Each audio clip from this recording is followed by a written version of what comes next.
C'est à moi. C'est à toi.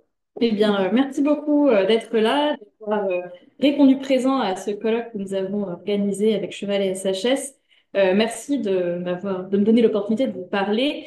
Je vais vous présenter aujourd'hui quelque chose qui est issu de mon travail de thèse. Donc, c'est une thèse qui est en cours et sur la question du cheval athlète de haut niveau. Quel travail pour le cheval? Alors, le 28 février 2021, l'Italie devient le premier pays à reconnaître officiellement le cheval en tant qu'athlète par le biais d'une loi qui est le décret législatif numéro 36. Ces chevaux doivent répondre à des critères précis. Il doit s'agir d'équidés enregistrés auprès de la Fédération italienne des sports équestres et dans le registre national référençant les équidés et déclarés comme non destinés à la consommation, à la production alimentaire. Ainsi, le cheval n'est plus ni animal de rente, ni animal de compagnie, mais bel et bien animal athlète, et ce qu'il participe à des compétitions ou non. Cette reconnaissance officielle du statut du cheval de sport a été très positivement perçue par la Fédération équestre internationale et interroge dans les pays voisins. Pourrait-on, nous aussi, considérer officiellement le cheval comme un athlète? Alors, selon la définition du CNFTL, un athlète, c'est une personne qui pratique une activité sportive, généralement un sport individuel. Dans le contexte des sports équestres de très haut niveau, les chevaux sont souvent décrits comme des athlètes. La question que je soulève alors est de savoir si le cheval peut avoir une identité professionnelle d'athlète de très haut niveau. Pour répondre à cette question, je vais en premier m'intéresser aux activités du cheval de sport pour déterminer si elles correspondent aux activités d'un athlète. Ensuite, je vais m'attacher à décrire comment se construit son identité professionnelle en tant que membre d'un collectif de travail sportif. Et enfin, je vais interroger les effets et les enjeux du travail sportif pour le cheval. Ma présentation est le fruit d'un travail de thèse en cours sur les relations de travail interspécifiques dans le sport équestre de très haut niveau. Ma méthodologie repose sur une recherche qualitative constituée de 48 entretiens semi-directifs menés auprès des cavaliers issus de la liste À cheval pour Paris 2024, ainsi que de leurs grooms, entraîneurs et de l'encadrement fédéral. J'ai mené 90 jours d'observation sur les terrains de concours et d'entraînement, et j'ai choisi de me concentrer sur 3 disciplines olympiques et paralympiques, donc le concours de saut d'obstacle, le concours complet d'équitation et le paradressage. J'ai analysé ces données manuellement avec une approche d'analyse thématique qualitative et j'ai utilisé des techniques de cartographie mentale pour visualiser les liens entre les réponses, les idées émergentes et les récurrences. Cette structuration visuelle a permis un codage itératif organisant les données en grandes catégories, thèmes et sous-thèmes. Mon analyse repose ensuite sur les cadres théoriques de la psychodynamique du travail et de la sociologie du travail animal. La psychodynamique du travail se définit, je cite, comme l'analyse dynamique des processus psychiques mobilisés par la confrontation du sujet à la réalité du travail. La sociologie du travail animal, elle, repose sur la psychodynamique du travail pour comprendre l'engagement des animaux au travail et les relations entre humains et animaux dans des situations de travail partagées. Je vais maintenant vous parler un petit peu des activités du cheval de sport telles qu'elles sont décrites par les acteurs de terrain. Tout d'abord, le sport. Alors, lorsque je demande à mes répondants ce qu'ils considèrent être le travail du cheval, les réponses sont unanimes. Le travail du cheval, c'est de faire du sport. Qu'il s'agisse d'une séance à la longe ou bien d'une séance montée, quand le cheval transpire, cela marque qu'il a travaillé. C'est ce que me dit Juliette, groom de complet. Là, déjà, il travaille physiquement dans le sens où il fait des séances plus ou moins dures, mais parfois ça les fait transpirer, ça les fait travailler. Enfin, c'est ce qu'on dit, travailler. L'enjeu de ce travail est de pouvoir ensuite sortir en compétition, qui est d'ailleurs parfois décrit comme le vrai travail, comme me dit Sophie, groom de CSO. Je pense que le vrai travail est pendant l'épreuve, si on voit le travail comme ça. Enfin, le travail sportif du cheval est fréquemment décrit comme un jeu, à l'instar de ce que me dit Mathilde, cavalière de CSE. Le cavalier a envie de leur faire comprendre que ça peut être un jeu ce qu'ils font, s'ils participent et s'ils acceptent les choses. Le il étant ici le cheval. C'est drôle quand même ce qu'ils font, c'est amusant. Parler du travail du cheval comme d'un jeu permet d'ailleurs de rendre ce travail plus acceptable, puisqu'il devient plaisant et n'est plus perçu comme une contrainte.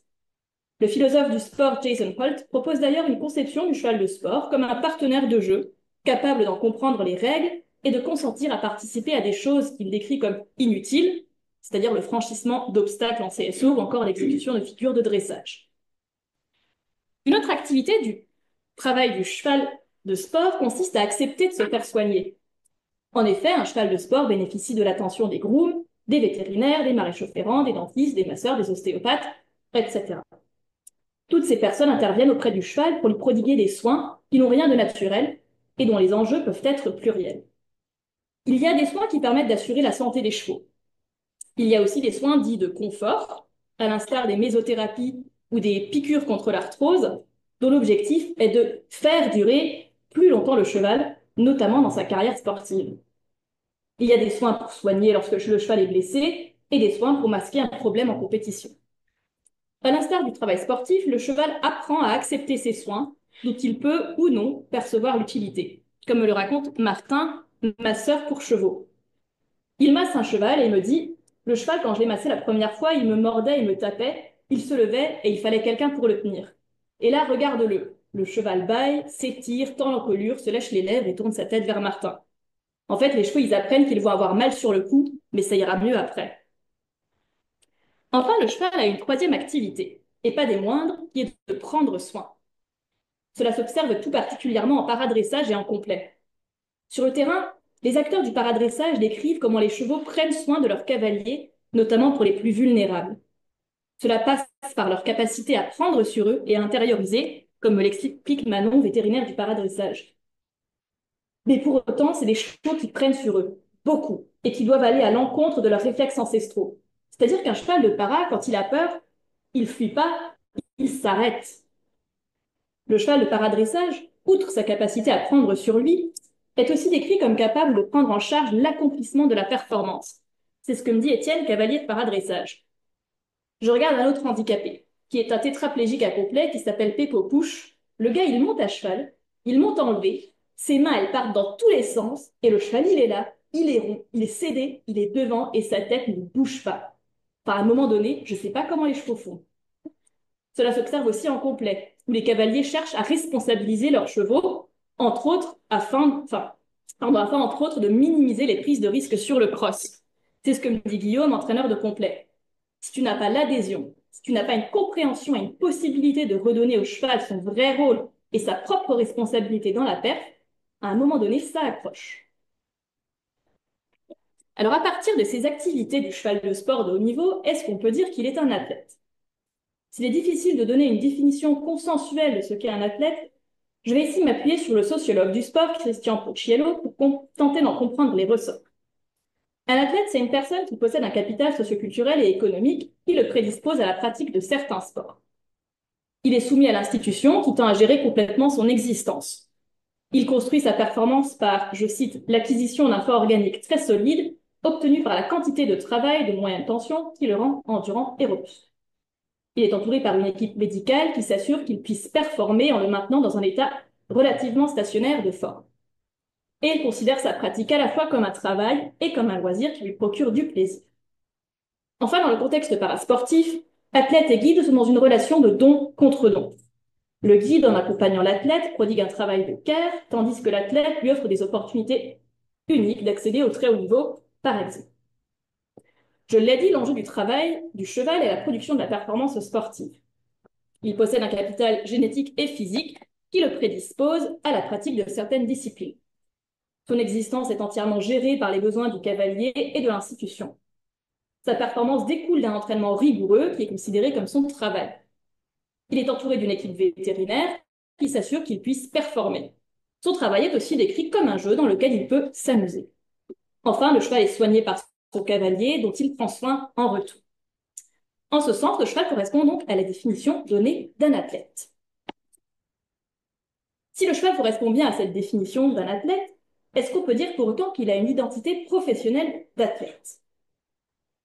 Alors, pour répondre à cette question, je vais m'appuyer sur la psychodynamique du travail. Mais avant, revenons à comment un cheval devient un athlète. Alors, avant de devenir un athlète, le cheval il fait l'objet d'un processus de sélection rigoureux, à l'instar des jeunes sportifs humains. Le sociologue Julien Bertrand montre par exemple comment le processus de sélection des jeunes footballeurs commence dès l'enfance. Et il se poursuit tout au long de leur période d'apprentissage au sein d'institutions qui exercent une emprise sur tous les aspects de leur vie. Dans le milieu des courses, Jocelyne Porcher et Sophie Barrault ont montré les similitudes qui existent entre les carrières des footballeurs et des chevaux de course. Dans les sports équestres, la sociologue Vanina de Delevard explique aussi que les chevaux font l'objet d'une sélection et suivent là aussi un processus d'apprentissage qui leur permet d'apprendre à engager leur subjectivité dans le travail. Ainsi, ces chevaux deviennent capables de prendre des initiatives, de corriger le cavalier ou encore de faire tout seul. À l'instar de ce que me dit Florent, cavalier de concours complet. Il me raconte avoir perdu les rênes lors d'un cross et le cheval, ce qu'il a fait de bien, c'est de sauter l'obstacle tout seul.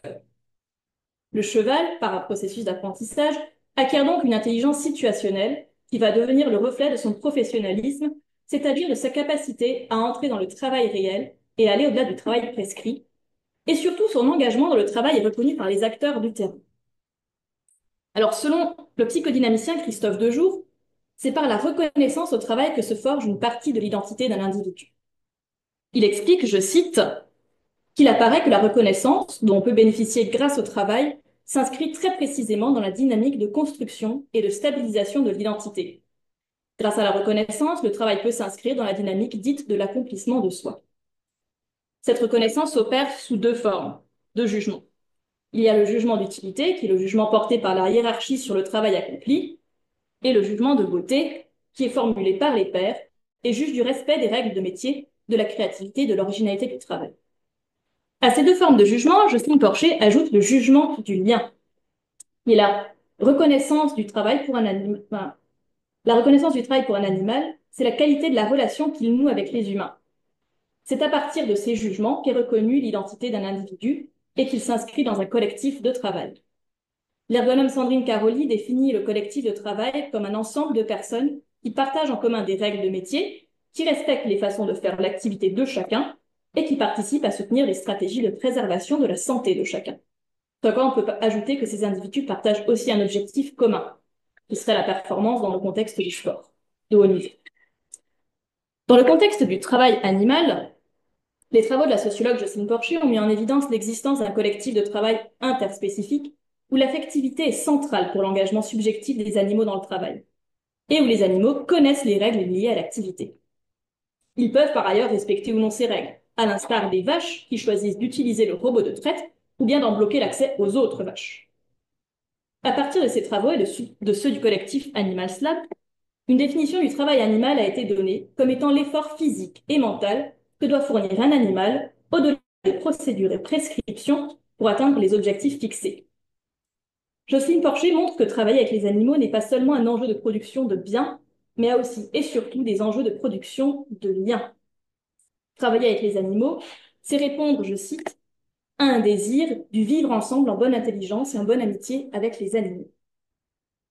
Les animaux étant reconnus par les humains comme des partenaires de travail, sans qui le travail ne pourrait pas se faire, acquièrent une identité par ce travail. Cette identité est professionnelle, les animaux ont un métier, et individuelle, les caractéristiques de la personnalité de chacun de ces animaux est reconnue.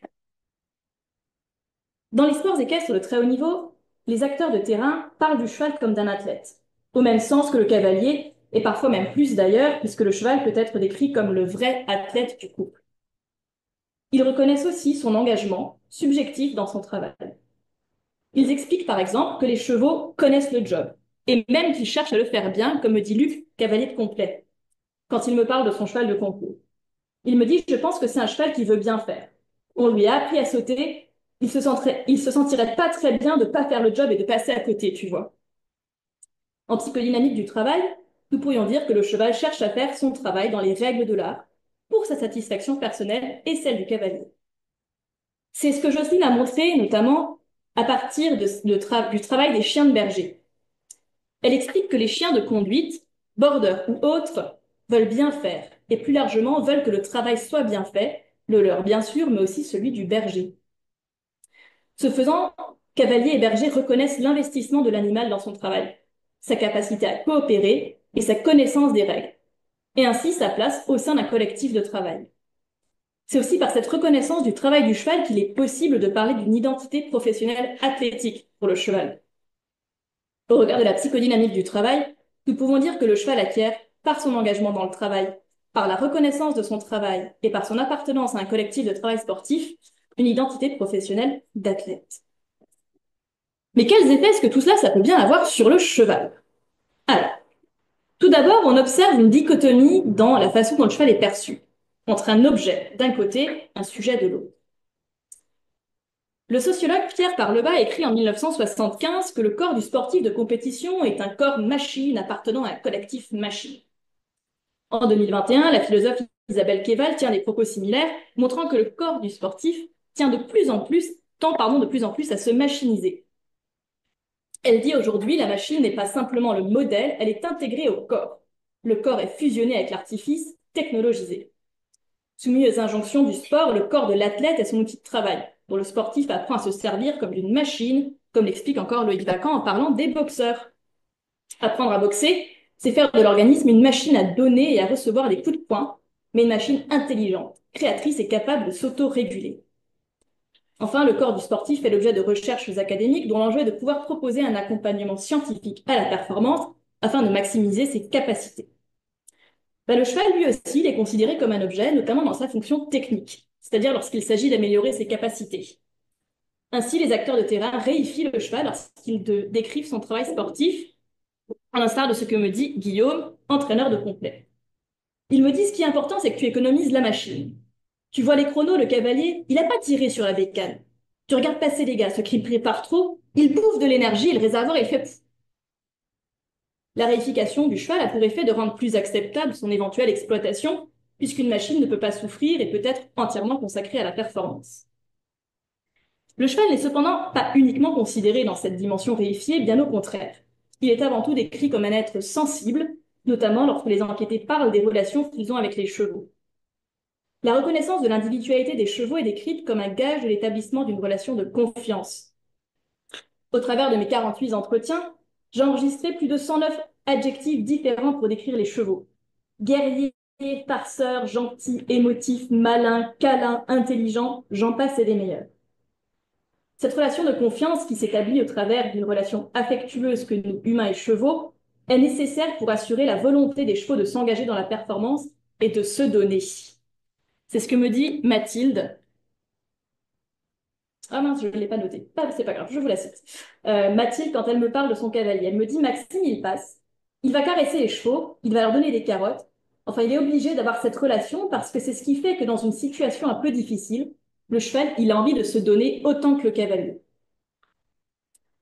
Cette relation permet aussi la prise de responsabilité du cheval, notamment au moment de la compétition, et sa volonté de coopérer, comme le disent Morgane et Mathieu, respectivement, dans tous deux cavaliers complets. Morgane dit à un moment donné, il faut qu'ils comprennent pourquoi on est là. C'est ça la responsabilité du cheval. Et Mathieu de me dire, motiver et obtenir la coopération du cheval, notamment à l'entraînement, ça passe aussi par d'autres aspects. Ce cheval-là, par exemple, je le connais depuis longtemps. Sous-entendu, pour motiver le cheval, il faut cette connaissance. Donc les deux visions du cheval, à la fois objet et sujet, coexistent en même temps dans les discours des acteurs de terrain. En reconnaissant l'agentivité et la subjectivité du cheval, les acteurs reconnaissent son engagement dans le travail, sa responsabilité, sa capacité à coopérer, et c'est là l'enjeu du travail avec les chevaux de sport. Alors justement, en parlant des enjeux, euh, quels sont-ils pour le cheval? Déjà, le travail pour les animaux peut être, je cite, source de souffrance et de domination. Si les chevaux de sport sont parfois décrits comme mécanisés, c'est en partie parce que le sport s'inscrit aujourd'hui dans une logique de l'urgence qui est liée à une pression économique importante qui incite à toujours chercher à produire plus. Cependant, je cite toujours, ce même travail peut au contraire être source de joie et d'émancipation en explorant de nouveaux horizons dans le cercle des activités humaines. En allant sauter des obstacles ou encore en exécutant des figures de dressage, en prenant des décisions liées à leurs activités, les chevaux accomplissent des actions qui vont au-delà de ce qui leur est naturel, et en ce sens, s'émancipent de leur unique condition de proie. Ça marche, c'est génial ça. Cependant, le travail du cheval ne peut être source de plaisir et d'émancipation que s'il est reconnu. Je cite, c'est dans le jugement du lien que les animaux peuvent mesurer cette reconnaissance, qui ne passe pas par la simple distribution de nourriture et des soins essentiels, mais par la qualité des liens avec les humains que le travail permet de tisser. Pour terminer, dans cette présentation, j'ai voulu montrer la nature du travail du cheval de sport et comment cela l'inscrit dans une identité professionnelle d'athlète. Cette identité professionnelle est commune avec celle du cavalier qui est lui aussi un athlète. Le cavalier est d'ailleurs décrit par la chercheuse Sarah Rigg comme cet autre athlète, dont les droits ne sont pas pris autant au sérieux que ceux des chevaux, au sein d'une culture privilégiant l'intérêt et les besoins des chevaux avant ceux des cavaliers et des soignants. Il apparaît alors nécessaire d'explorer comment les relations de travail interspécifiques contribuent à la fabrique de la performance. Merci.